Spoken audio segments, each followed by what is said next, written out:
What seems to be overrated until you try it? I cannot emphasize this enough. A quality pillow. And mattress and sheets. My ex got mad at me when I spent almost 2k on my whole bed setup. But then has no problems with 100 bar taps and 200 dinner night outs. My people, you spend 8 hours a night, 3000 hours a year on your bed. It should be the most expensive or just best quality regardless of price item you purchase for your home. Anything less is just cheating yourself. Tailored clothing. You can have just about any body shape, but when you have it tailored to your actual size, you go from looking okay to looking amazing. Drinking water. It's amazing how much better I feel when I consciously choose to drink more water.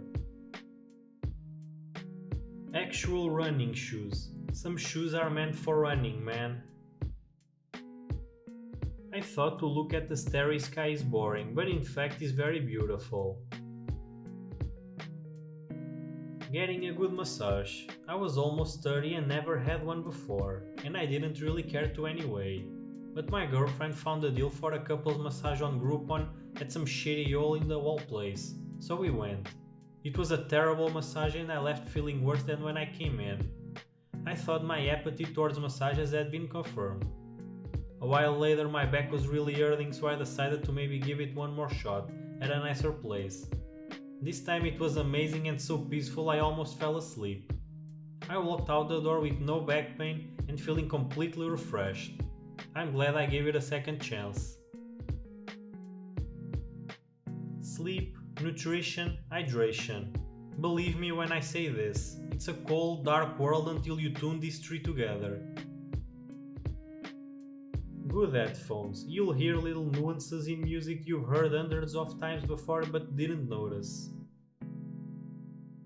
Hiring movers. I used to pride myself in my moves, but that was just me and my stuff from one bedroom to another. When I got married, we started renting our own apartments and the stuff accumulated over the years. When we moved to New York, we hired my buddy's moving company and it was amazing. When we moved apartments the next year, we hired another company and it was so nice not having to move a single thing up the stairs. We have not moved in 6 years now and I hope we won't have to anytime soon. But we will 100% pay the extra $100 to not schlep couches and dressers. 2 monitors for your computer. Once you go 2, you'll never go back. Edit. For all those asking, I do 3D art. 2 monitors when unwrapping in 3D Max is a must. I also work a lot with Photoshop at the same time with Max files. Plus I look at PDFs and other references while working on projects, along with Firefox for YouTube, online references, etc. Getting 8+ hours of sleep. Edit. Sure, everybody needs to find his or her magic hour. Some people need only 6 or 7 hours of sleep. Some people need 8 or 9. It doesn't really matter that much if you are fresh and feel good in the morning after. 8 seems to be around the average, so I just use that. Reddit. Especially once you get past the main big subs and find smaller communities dedicated to your interests and fit your personality more. Not being piss poor. Now I'm lower middle class and that money makes all the difference in the world for my health and happiness. Who would have thought? Getting a dog or any pet.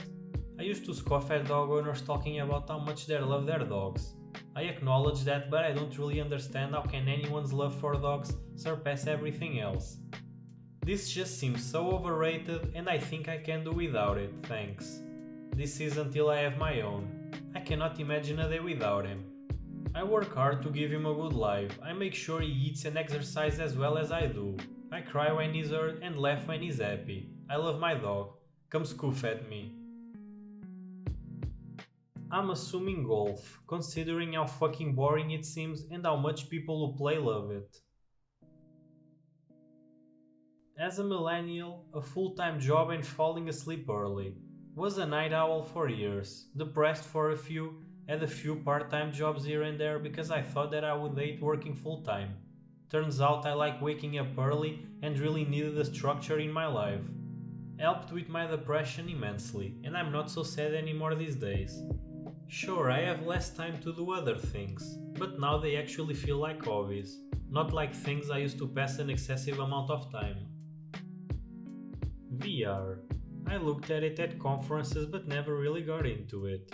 After using a headset in a more private environment, I found it amazing. It really is completely different. Yoga and meditation. It's ridiculous how hard it can be to just sit within yourself, but once you've done it and found the quiet, it's hard to stay away. Reading the book before watching the movie. Don't get me wrong, I love movies, I just find it enhances both if I go in that order. Hawaii.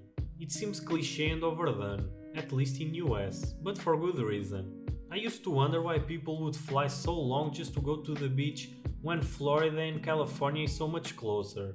It's a true cultural experience, not just beaches and tropical drinks. Many fancy, expensive restaurants. I've always been frugal. After marriage, I've joined my in-laws on several occasions for nice dinners. My taste buds are still in shock at the flavors that exist among foods I've eaten all my life. There is a true art to cooking that can't be replicated without years of education and training. Good mouse for your PC. I've been using random $10 stuff. Around 2008 I got SS Canna, and this spring I got G403, and holy shit it's so good. If Apex Legends has a good stack tracker, I'm sure I've jumped quite a lot of steps just from my mouse change. Those electric scooters that recently popped up all over cities in USA. I always made fun of people riding them for being lame until I had to unexpectedly be on the other side of downtown.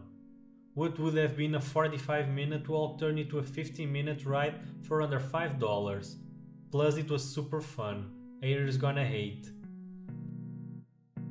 Exercising regularly. Having an actual reasonable sleep schedule. Treating your mental health right. Pretty much just treating yourself well.